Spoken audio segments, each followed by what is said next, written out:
கர்த்தருடைய பரிசுத்த நாமத்திற்கு மகிமை உண்டாவதாக. அன்புக்குரியவர்களே, அருமையான அன்பர்களே, அனைவருக்கும் ஒரு வாக்குத்தத்தமான செய்தி. வீழ்ச்சியடைந்த உலகத்திற்கு ஒரு வாக்குத்தத்தமான செய்தி. குழியில் விழுந்துவிட்ட ஒருவன் காப்பாற்ற முடியாத நிலையில் இருக்கக்கூடியவனை காப்பாற்றுவதற்கு ஒரு வாய்ப்பை உண்டு பண்ணி காப்பாற்றுகிறதான ஒரு அருமையான ஒரு நற்செய்தி. அதை இந்த நாளிலே நான் உங்களுக்கு சொல்லுகிறேன். பரிசுத்த வேதாகமம் முழுவதும் பிசாசானவன் சுற்றி சுற்றி சுற்றி சுழண்டு இந்த வசனத்தை அழித்துவிட வேண்டுமென அவன் எண்ணினான். கர்த்தர் சொல்லியிருக்கிறார், வானமும் பூமியும் அழிந்து போனாலும் என் வார்த்தை ஒரு நாளும் அழிந்து விடாது என்று சொன்னார். இவைகளாம் ஆராய்ந்து பார்க்கின்ற பொழுது இந்த வீழ்ச்சி அடைந்த இந்த உலகம் இந்த மனிதனுக்கு ஒரு வாக்குத்தத்த செய்தியாக கர்த்தர் கொடுத்தது தான் இந்த ஆதியாகம புஸ்தகம் 3ஆம் அதிகாரத்தில் 15ஆம் வசனத்தை நான் உங்களுக்கு வாசிக்கின்றேன். உனக்கும் ஸ்திரீக்கும் உன் வித்துக்கும் அவள் வித்துக்கும் பகையை உண்டாக்குவேன். அவர் உன் தலையை நசுக்குவார், நீ அவர் குதிங்காலை நசுக்குவாய் என்று சொன்னார். அன்புக்குரியவர்களே, இந்த இடத்துல சர்ப்பத்தை பார்த்து, அதாவது சர்ப்பத்திற்குள் இருக்கக்கூடிய சாத்தானை பார்த்து, பிசாசை பார்த்து அவர் சொல்லுகின்ற இந்த வார்த்தையை பிசாசு கேட்கிறான், ஆதாம் ஏவாள் கேட்கிறார்கள், பரலோகம் கேட்கிறது, எல்லாம் ஆண்டவர் அந்த நேரத்தில் சிசித்தவைகள் எல்லாம் கேட்டுக்கொண்டுதான் இருக்கின்றன. உன் வித்துக்கும் அவள் வித்துக்கும், உனக்கும் ஸ்திரீக்கும் அவள் வித்துக்கும் உன் வித்துக்கும் பகையை நான் உண்டாக்குவேன்.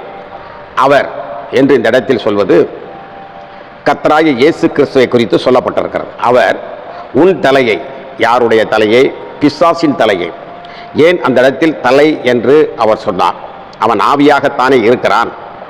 ஆனால் அவர் இந்த இடத்தில் தலை என்று சொல்வதற்கென்ன?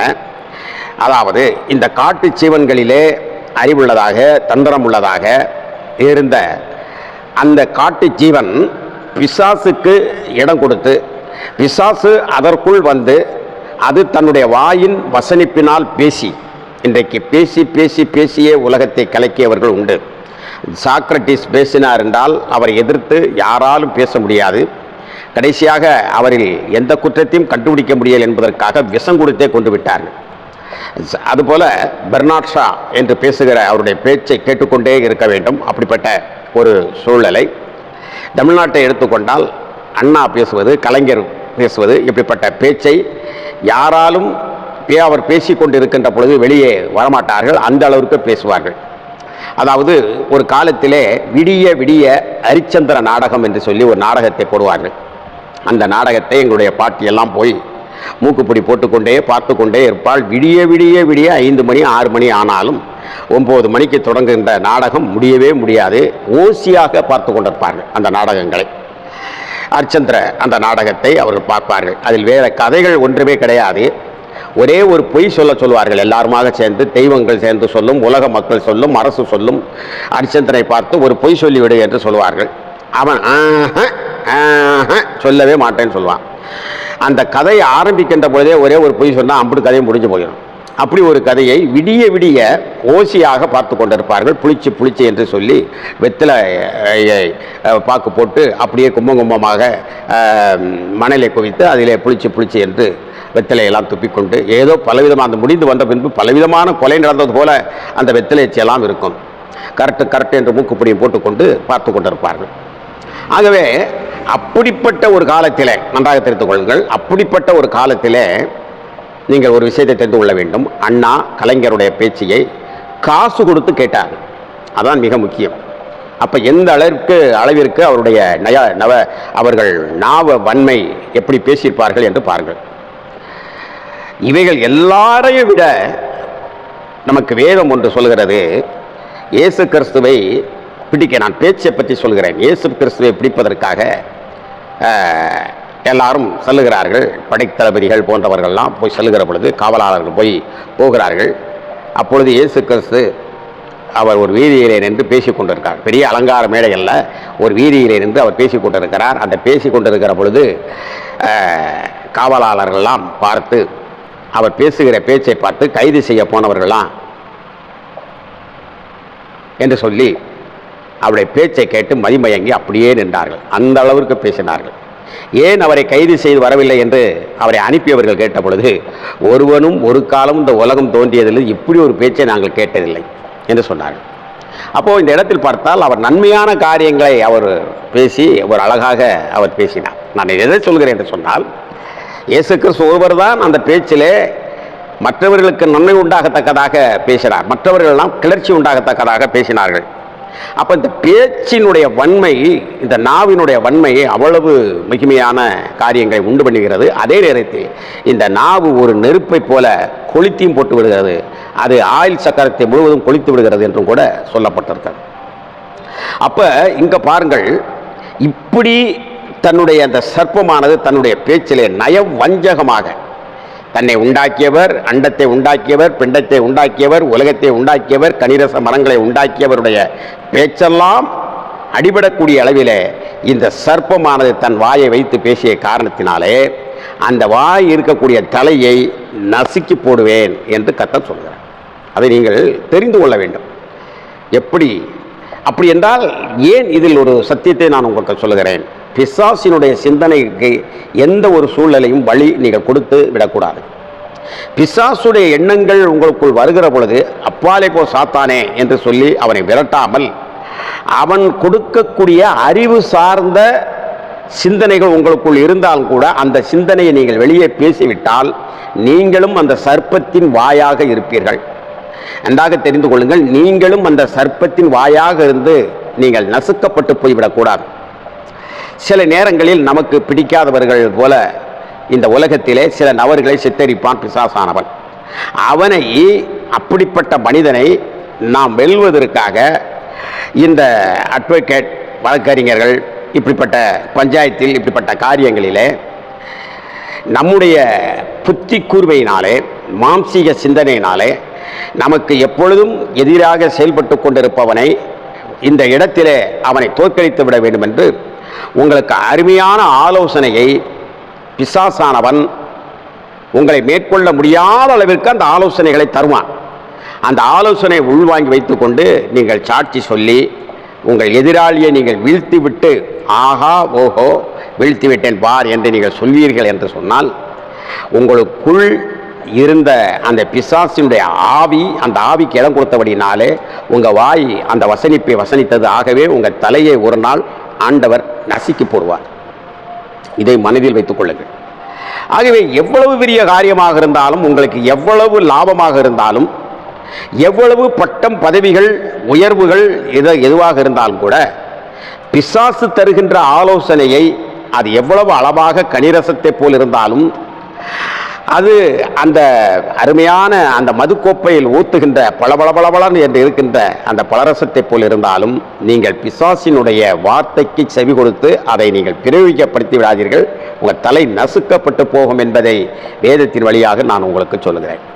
அது உங்களுக்கு பெரிய தீமையை கொண்டு வரும். கர்த்தர் என்ன சொல்லியிருக்கிறார் தெரியுமா? நீ சாகவே சாவா என்பதை இல்லை, நீ சாகவே சாக மாட்டாய் என்று சொன்னான் அல்லவா? அதுபோல உன் சத்துருவை சிநேகி, அவன் பசியாக இருந்தால் அவனுக்கு ஆகாரம் கொடு, அவன் மாடு பள்ளத்தில் விழுந்தால் தூக்கிவிடு, அவனை நேசி என்ற வசனத்தை நிறைவேற்ற சொன்ன வார்த்தைக்கு மாறாக அந்த வார்த்தையின் அடிப்படையில் நடக்க விடாமல் அவனுக்கு விரோதமாக நீ சாட்சி சொல்லி அவனை சாய்த்து விடு என்று சொல்வதும், அன்புக்குரியவர்களே, நீ சாகவே சாக மாட்டா என்று பிசாசு சொன்னதும் ஒன்று போல் இணைந்திருக்கிறது அல்லவா? அப்போ தலை நசுக்கப்பட்டு போகும் அல்லவா? பிசாசுடைய தலை நசுக்குவதும் சரி, உங்களுடைய தலை நசுக்கப்படுவதும் சரி. ஆகவே மிக சாக்கிரதையாக இந்த இடத்தில் இருக்க வேண்டும். ஆகவே கர்த்தர் அவர் உன் தலையை நசுக்குவார் என்று சொன்ன உடனே இவன் யோசித்தான், இவன் சிந்தித்தான்.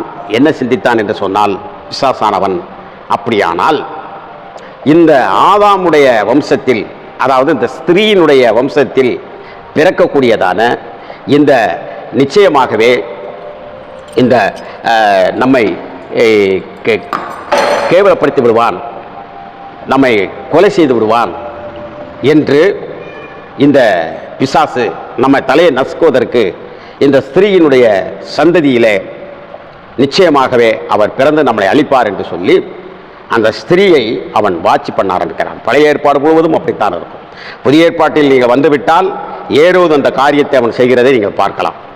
அப்ப கிறிஸ்து வெளிப்படுவதை, நமக்குள் வெளிப்படுவதை எந்த அளவிற்கு தடை செய்ய வேண்டுமோ அந்த அளவிற்கு அவன் தடை செய்து கொண்டிருப்பான். அதில் மிக சாக்கிரையாக இருக்க வேண்டும்.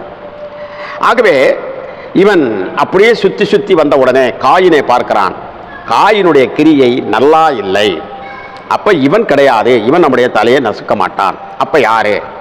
ஆபேலினுடைய கிரியை மிக அழகாக இருக்கிறது. அவனுடைய விசுவாசம், அவனுடைய செயல்பாடுகள்லாம் நன்றாக இருக்கிறது. ஆகவே ஆவேலை சுற்றி சுற்றி வந்து காயின் மூலமாக ஆவேலை அவன் கொலை செய்து விட்டான். இந்தாக தெரிந்து கொள்ளுங்கள். அப்ப கர்த்தருடைய அந்த சித்தத்தை மாறாக மாற்றி நமது தலையை நசுக்குவதற்கு வரக்கூடிய இந்த ஸ்திரீயின் வித்து இவனாயிருப்பானோ இவனாயிருப்பானோ அவனாயிருப்பானோ என்று சுற்றி சுற்றி சுற்றி சுழன்று அடித்து கொண்டு வந்ததிலே ஆபேலை கொலை செய்வதற்கு மிக பங்கு வகித்தான். ஆனால் கர்த்தர் வேறு விதமான திட்டங்களை அவர் வகுத்து சென்றார். 1000 தான் அவன் ஞானவானாக அவன் இருந்திருந்தாலும் கூட ஞானத்திலே மிக பைத்தியக்காரர்களாக மாறிவிடுவார்கள் என்று சொல்லி இந்த சாலமோன் சொல்வது போல அவன் ஞானத்திலே பைத்தியக்காரனாக ஆகியவன் பிசாசானவன் என்பதை அறிந்து கொள்ள நாம் கடமைப்பட்டவர்களாக இருக்கிறோம். நம்மை விட இவ்வுலகத்தினுடைய அந்தகால சக்தியில் புரிந்தவர்கள் வைத்திருக்கக்கூடியவர்கள் மிக ஞானிகளாகவும் இருக்கிறார்கள் என்று கர்த்தரே சொல்லியிருக்கிறார். ஆகவே அவைகளெல்லாம் அழிந்து போகக்கூடிய ஒரு ஞானம். ஆகவே தேவன் கொடுத்த வாக்கு தத்தத்தை அவனால் ஆபேல் மூலமாக அழித்து விடலாம் என்று சொல்லி நினைத்தான். ஆனால் அதை அழித்துவிட இயலாமல் போய்விட்டது. ஆகவே தொடர்ந்து அந்த சந்ததியானது அது பெருகிக் கொண்டே வந்து கொண்டே இருந்தது. ஒரு சந்ததியை கர்த்தர் தெரிந்து கொண்டே வந்து கொண்டிருந்தார். சேத்து என்கின்ற ஒரு மகன் பிறந்தான். அதன் மூலமாக அப்படியே வந்து கொண்டிருக்கக்கூடிய ஒரு காட்சிகளை நாம் பார்க்கிறோம். ஆகவே முதலாவது வாக்கு தத்தமாக வந்த அந்த வாக்கு தத்தத்தின்படி கல்வாரி சிலுவையிலே கர்த்தர் அவனுடைய தலையை நசிக்கிறார். அதை நீங்கள் தெரிந்து கொள்ள வேண்டும். ஆனாலும் கூட இப்பொழுது என்ன செய்ய வேண்டும் என்றால், அவர் நசிக்கிறது எந்த நேரம் நசிக்க விடலாம். ஆனால் வேதம் என்ன சொல்லுகிறது? வேதத்தினுடைய ரகசியம் என்ன என்று சொன்னால், மனிதனுடைய கூட்டமைப்பு, மனிதனுடைய ஐக்கியம், அதாவது சபையானது ரோமர்கள் நிருபம் 16ஆம் அதிகாரத்தில் சொல்லியிருக்கிறபடி சமாதானத்தின் தேவன் சீக்கிரமாகவே சாத்தானே உங்கள் கால்களின் கீழே சபையின் கால்களின் கீழே ஐக்கியத்தின் கீழே நீங்கள் ஒருவருக்கொருவர் ஐக்கியமாக இருப்பதினாலே, நீங்கள் ஒருவருக்கொருவர் அன்பாக இருக்கிறபடினாலே என்னுடைய சீடர்களாக இருந்து சாத்தானை உங்கள் கால்களின் கீழே நசுக்கி போட வேண்டும். அது அந்த வசனம் நிறைவேறும். இந்த ஆதியாமம் புஸ்தகத்தில் சொல்லப்பட்டிருக்கிற 3ஆம் அதிகாரம் 15ஆம் வசனத்தின் அடிப்படையில் வெகு சீக்கிரத்தில் நிறைவேற காத்திருக்கிறது. அந்த தலையை நசுக்குவதிலே அவனுடைய தலையை நீங்களும் நானும் இருப்போம் என்பதை உள்ளத்தின் ஆழத்தில் அடியில் வைத்து விசுவாசியுங்கள். மற்றவர்களுக்கும் இந்த புறாவின் யூடியூப் சேனலை பார்க்க செய்து அவர்களுக்கும் இந்த உண்மையை நீங்கள் நிகழ்த்துங்கள். கர்த்தர் உங்களை ஆசீர்வதிப்பாராக. ஆமென், ஆமென்.